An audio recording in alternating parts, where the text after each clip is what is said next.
की इस चुनावी सभा में उपस्थित भारतीय जनता पार्टी के क्षेत्रीय श्रीमान अश्विनी त्यागी जी, क्षेत्रीय प्रभारी श्री विजय बहादुर पाठक जी, प्रदेश सरकार में माननीय मंत्रीगण श्री सुरेश राणा जी, श्री राम सिंह सैनी जी, प्रदेश उपाध्यक्ष श्री जसवंत सैनी जी, श्री मोहित बेनीवाल जी, आज के इस कार्यक्रम में उपस्थित माननीय सांसद श्रीमती कांता कदम जी, प्रदेश प्रवक्ता श्री चंद्रमोहन जी, माननीय विधायकगण श्री विजय सिंह जी, देवेंद्र सिंह जी, महापौर श्री संजय जी, लोकसभा के प्रभारी सुभाष शर्मा जी, महानगर अध्यक्ष राकेश जैन जी, जिलाध्यक्ष वीरेंद्र जी, और आज के कार्यक्रम में उपस्थित भारतीय जनता पार्टी के सभी पदाधिकारीगण, विभिन्न संगठनों के सभी पदाधिकारीगण और उपस्थित इतनी भारी संख्या में उपस्थित भाइयों बहनों, आज चुनाव प्रचार का शुभारंभ मुझे आदिशक्ति मां शाकंभरी के दर्शन के सौभाग्य से प्राप्त हो रहा है। मैं इसके लिए सहारनपुर के आप सभी कार्यकर्ता भाइयों बहनों का हृदय से अभिनंदन करता हूं कि आपने मुझे सौभाग्य दिया कि मैं मां शाकंभरी का दर्शन कर सकूं और मां शाकंभरी से प्रार्थना कर सकूं कि हम सबको इतनी शक्ति दे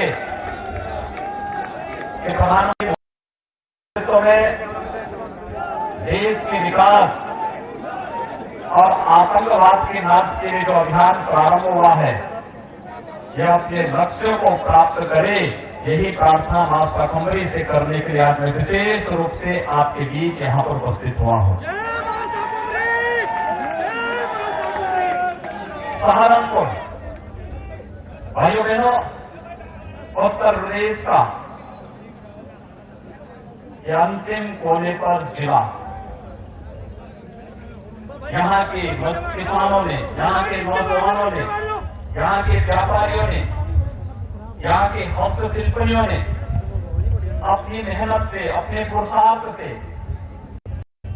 इस जनपद को जो एक पहचान दी, उस पहचान को आगे बढ़ाने के लिए विगत 4.5 वर्ष के दौरान मोदी जी के नेतृत्व में और 2 वर्ष के दौरान प्रदेश की भारतीय जनता पार्टी की हमारी सरकार ने जो कार्य किए, उन कार्यों को आप सबके सामने रखते हुए, उन भावी योजनाओं के बारे में भी आप सबको आगाह करते हुए, क्या जब लोकसभा चुनाव के लिए हम सब एक बार पुनः आपके पास आए हैं, विभिन्न परिस्थितियों में देश आज 17वीं लोकसभा के चुनाव का सामना कर रहा है। मुझे लगता है हर भारतवासी को और हर राष्ट्रभक्त नागरिक को इसके रखना आवश्यक है। मित्रों, उत्तर प्रदेश आज से 2 वर्ष की क्या स्थिति थी? व्यापक अराजकता, गुंडा राज, दंगा, यहां पे गुंडा टैक्स वसूली करके सत्ता के संरक्षण में प्रकार की अराजकता फैली हुई थी, ये आप सबके सामने।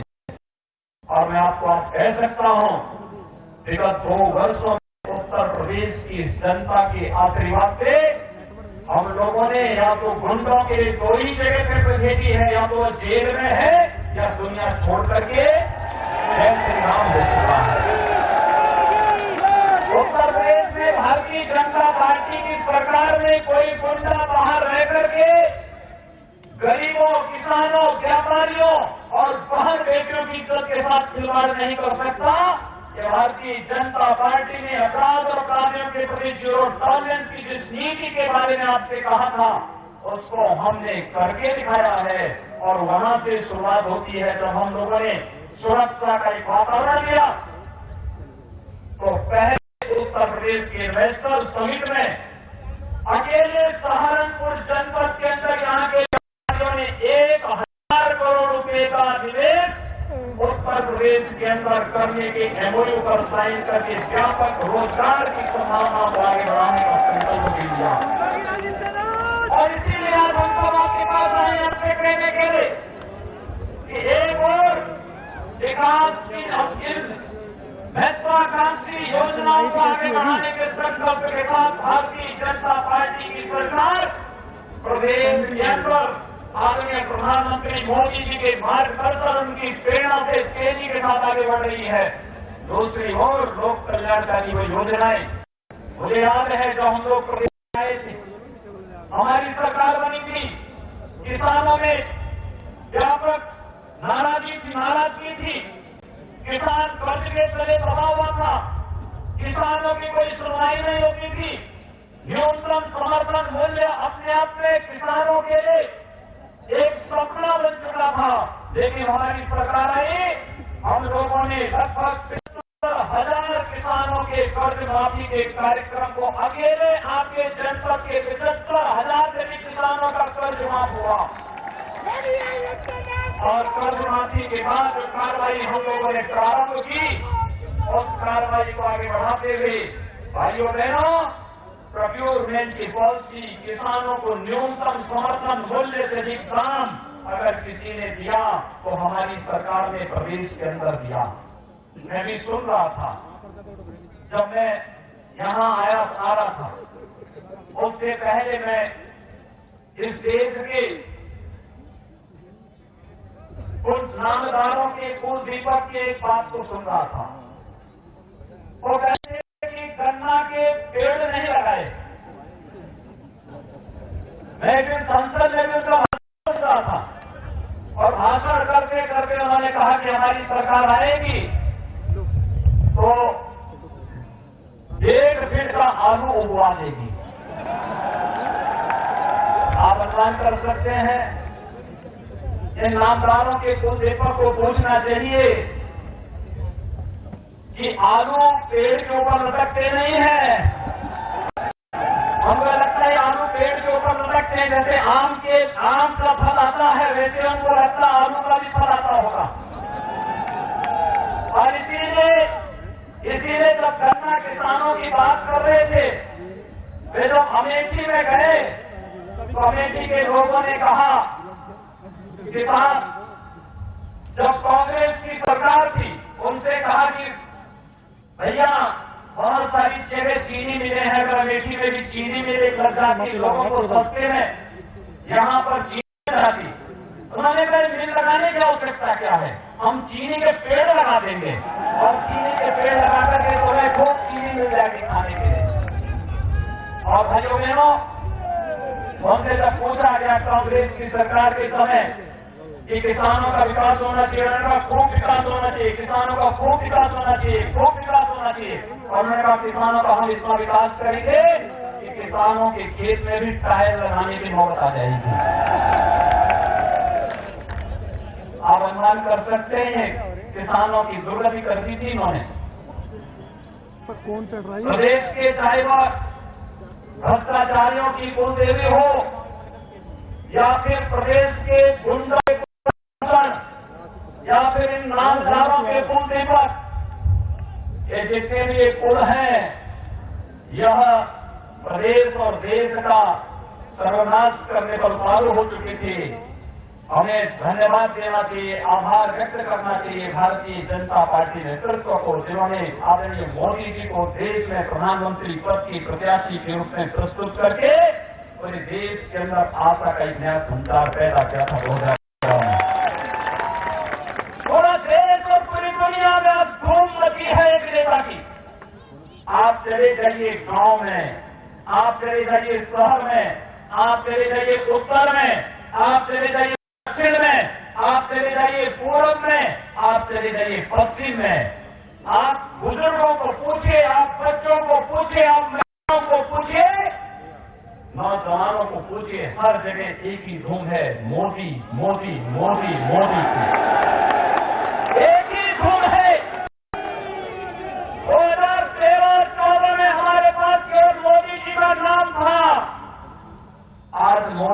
का काम भी हमारे पास है। आज मोदी जी का नाम भी और काम भी हमारे सामने है और मैं देख करके मुझे आश्चर्य होता है। देखने के लिए दृष्टि चाहिए। लोग कहते हैं मोदी जी ने क्या किया। मैं पूछना चाहता हूं, मोदी जी के 4.5 वर्ष का कार्यकाल, मोदी जी के 55 महीनों का कार्यकाल कांग्रेस सपा बसपा के 55 वर्षों के कार्यकाल पर भारी पड़ता है।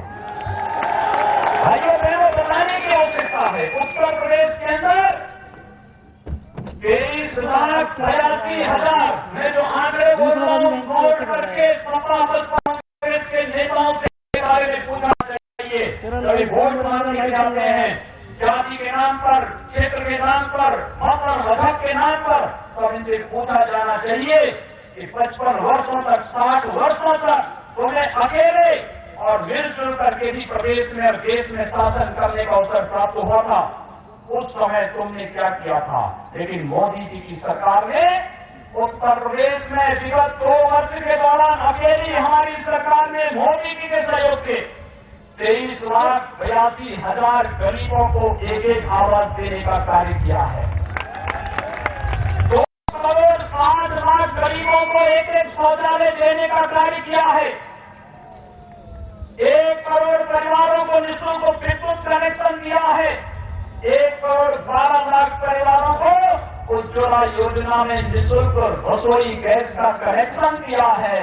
और यही नहीं, उत्तर प्रदेश के अंदर 6 करोड़ लोगों को आयुष्मान भारत पर 5 लाख रुपए की स्वास्थ्य की सुविधा, 5 लाख रुपए का स्वास्थ्य का उपचार एक गरीब परिवार कहीं भी करा सकता है। ये मोदी जी की कृपा से उत्तर प्रदेश के 6 करोड़ लोगों को प्राप्त हुआ है।